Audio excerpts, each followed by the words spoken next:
kita bertemu kembali di dalam lilin pengharapan. Hari ini saya akan memberi tema Yesus terang kehidupan.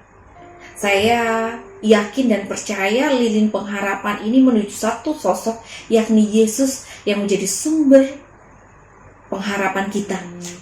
Bapak, Ibu, dan Saudara yang dikasihi Tuhan, sebelum kita merenungkan firman Tuhan, mari kita berdoa. Bahwa kami ada di surga, kami sungguh mengucap syukur atas berkat yang Kau berikan hari ini. Sebentar kami ingin mendengarkan firman-Mu, biarlah Engkau sendiri yang memberkati kami, membimbing kami, untuk kami mengerti apa yang menjadi kehendak-Mu. Di dalam nama Tuhan Yesus Kristus kami berdoa.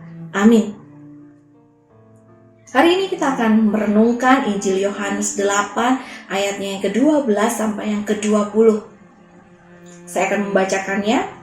Maka Yesus berkata pula kepada orang banyak, katanya, "Akulah terang dunia, barang siapa mengikut aku, ia tidak akan berjalan dalam kegelapan, melainkan ia akan mempunyai terang hidup." Kata orang-orang Farisi kepadanya, "Engkau bersaksi tentang dirimu, kesaksianmu tidak benar." Jawab Yesus kepada mereka, katanya, "Biarpun aku bersaksi tentang diriku sendiri, namun kesaksianku itu benar. Sebab aku tahu dari mana aku datang dan kemana aku pergi. Tetapi kamu tidak tahu dari mana aku datang dan kemana aku pergi. Kamu menghakimi menurut ukuran manusia. Aku tidak menghakimi seorang pun. Dan jikalau aku menghakimi, maka penghakimanku itu benar. Sebab aku tidak seorang diri, tetapi aku bersama dengan Dia yang mengutus aku.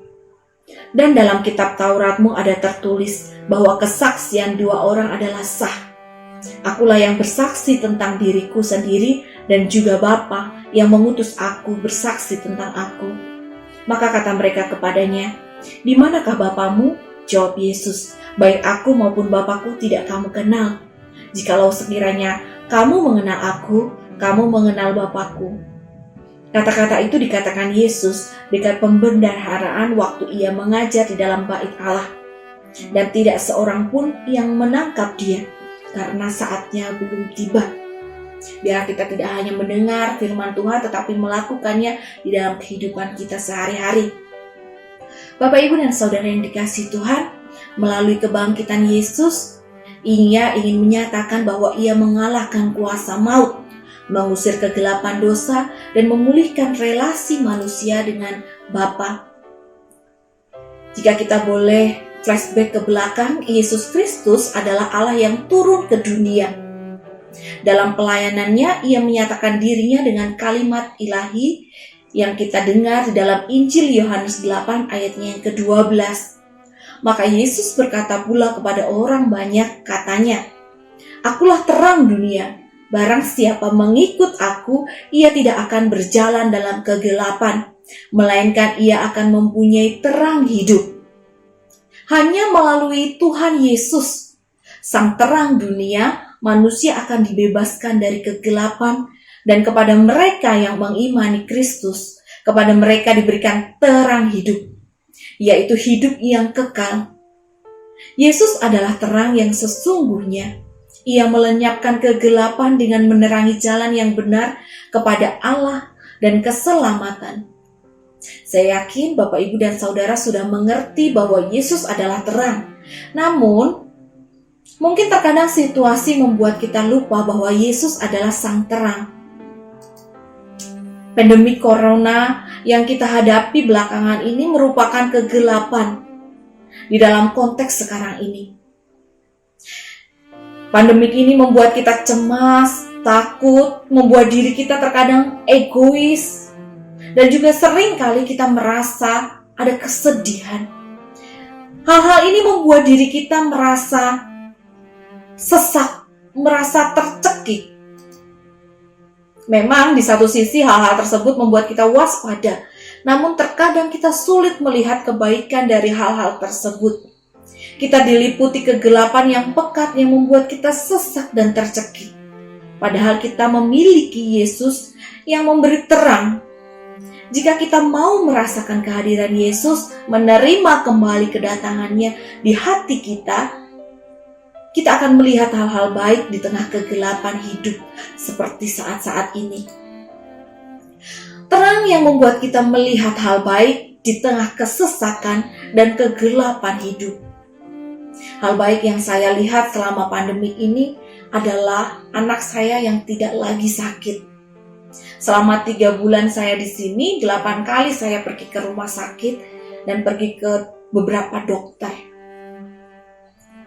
Anak saya merasa tertekan karena ditinggal oleh ayahnya bekerja dan saya yang pelayanan. Itu membuat fisiknya menjadi lemah. Dan oleh karena itu dia di dalam 1 minggu, mungkin hanya 1 hari, dia terlihat sehat. Nah, di dalam pandemi ini, saya melihat hal baik, yakni selama 1 bulan saya di rumah, anak saya tidak pernah sekalipun sakit. Puji Tuhan sekali. Ini karena ada kebersamaan di antara kami. Saya yakin dan percaya pasti banyak anak-anak atau keluarga yang sangat menantikan waktu kebersamaan, tetapi mereka tidak pernah mendapat kesempatan itu. Tapi hari ini, di dalam pandemi ini, di dalam kegelapan ini, waktu quality time bersama keluarga ada. Hal berikutnya yang saya lihat selama pandemi ini adalah ada pelangi.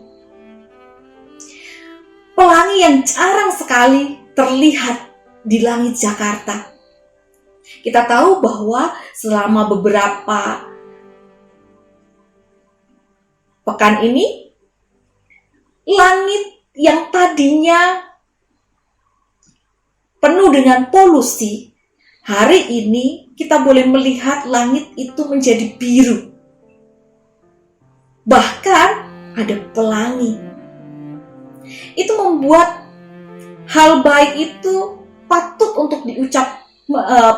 untuk disyukuri. Nah, selain itu, yang tadinya orang merasa dirinya tidak membutuhkan orang lain, hari ini orang merasa bahwa hidupnya tidak bisa tidak bersama dengan orang lain. Oleh karena itu banyak orang juga mulai tersentuh hatinya untuk peduli terhadap sesamanya. Inilah hal-hal baik yang saya lihat selama pandemi ini. Nah, hal baik apa yang Bapak, Ibu, dan Saudara lihat selama pandemi ini? Tetapi bukan sekedar bisa melihat kebaikan, tetapi Bapak, Ibu, Saudara juga akan tergerak untuk melakukan kebaikan. Membawa orang melihat sang terang. Mari kita jaga agar terang yang sudah kita lihat dan miliki ini tetap ada di hati kita. Kiranya Tuhan Yesus senantiasa kita lihat, kita miliki, dan kita bawa kepada orang-orang yang belum melihat terang. Tuhan Yesus memberkati kita. Mari kita berdoa. Bapa kami yang ada di surga, kami sungguh mengucap syukur. Hari ini kami boleh merenungkan firman-Mu. Kami tahu Engkau adalah sang terang. Engkau yang melepaskan kami dari kegelapan. Kami merasa mengucap syukur. Kami bersyukur atas segala hal itu. Dan hari ini kami boleh melihat banyak kebaikan ada di dalam kehidupan kami. Terang-Mu membawa hidup. Dan biarlah kami juga yang hidup ini membawa orang-orang di sekitar kami, agar orang-orang tersebut dapat melihat sang terang yang membawa kehidupan. Kami mengucap syukur dan biarlah kami terus hidup di dalam terang. Di dalam nama Tuhan Yesus Kristus kami berdoa. Amin.